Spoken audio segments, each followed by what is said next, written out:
بسم اللہ الرحمن الرحیم۔ السلام علیکم۔ You are watching Islamic EU info YouTube channel. تو میں اپنے چینل میں اپنے ویوز کو دل سے خوش آمدید کہتی ہوں، اور آج میں سورہ یاسین کے فضائل آپ لوگوں سے شیئر کروں گی۔ سورہ یاسین کی فضیلت، سورہ یاسین پڑھنے کا وظیفہ، سورہ یاسین پڑھنے کا مقصد، سورہ یاسین کے بینیفٹ آپ لوگوں کو بتاؤں گی۔ سورہ یاسین کو قرآن پاک کا دل کہا گیا ہے، تو سورہ یاسین کے بہت ہی پیارے فضائل ہیں، وہ آپ لوگوں سے شیئر کروں گی۔ تو نئے آنے والے لوگوں سے ریکویسٹ کروں گی کہ میرے Islamic EU info YouTube channel کو سبسکرائب کیجئے، ویڈیو کو لائک اور شیئر کیجئے، اور ساتھ بنے بیل آئیکن کو بھی پریس کر دیں تاکہ جب بھی نئی ویڈیو اپلوڈ ہو اس کا نوٹیفیکیشن سب سے پہلے آپ کو مل سکے۔ اور جو میرے پہلے سے سبسکرائبر ہیں ان کی میں دل سے مشکور ہوں۔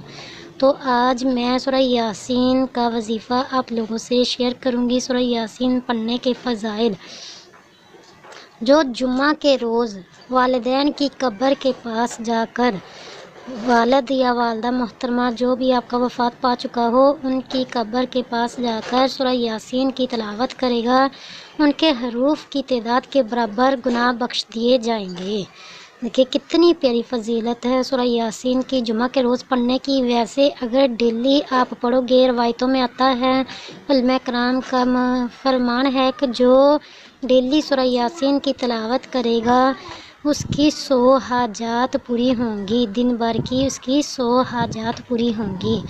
تو سورہ یاسین کو اپنے ڈیلی کا معمول بنا لیں، اور جمعہ کے روز مرد حضرات کو چاہیے کہ والدین کی قبر کے پاس جا کر سورہ یاسین کی تلاوت تو ضرور کرے۔ ویسے بھی کافی زیادہ یہ دیکھا گیا ہے کہ جمعہ کے روز جمعہ کی نماز ادا کرنے کے بعد قبرستان لوگ جاتے ہیں، تو کیا ہی اچھا ہو، آپ قبرستان تو جاتے ہیں تو سورہ یاسین آپ وہاں سے لے کر پڑھ سکتے ہو، وہاں رکھی ہوتی ہیں۔ سورہ یاسین پڑھیں گے تو اور زیادہ فضائل آپ بھی پا سکو گے، اور ان کے حروف کی تعداد کے برابر گناہ بھی بخش دیے جائیں گے۔ تو دیکھیں کتنا پیارا سورہ یاسین کا آپ کو وظیفہ بتایا، سورہ یاسین پڑھنے کا مقصد بتایا۔ سورہ یاسین اگر آپ صبح کی نماز کے بعد پڑھو گے تو آپ کی 100 حاجات پوری ہوں گی۔ 100 حاجات، دیکھیں کتنا پیارا اس کا سورہ یاسین کا بینیفٹ ہے کہ آپ صبح کی نماز کے بعد، فجر کی نماز کے بعد پڑھو گے تو آپ کی 100 حاجات پوری ہوں گی۔ اتنا پیارا وظیفہ بتایا، تو اب پھر آپ لوگوں سے ریکویسٹ کروں گی کہ اگر آپ نے ابھی تک میرا channel Islamic EU info YouTube subscribe نہیں کیا تو میرے چینل کو سبسکرائب کیجئے، ویڈیو کو لائک اور شیئر ضرور کیا کرے تاکہ کوئی نہ کوئی اس پر عمل پیرامند ہوتا رہے، آپ کے لیے اور میرے لیے صدقہ جاریہ بنتا رہے۔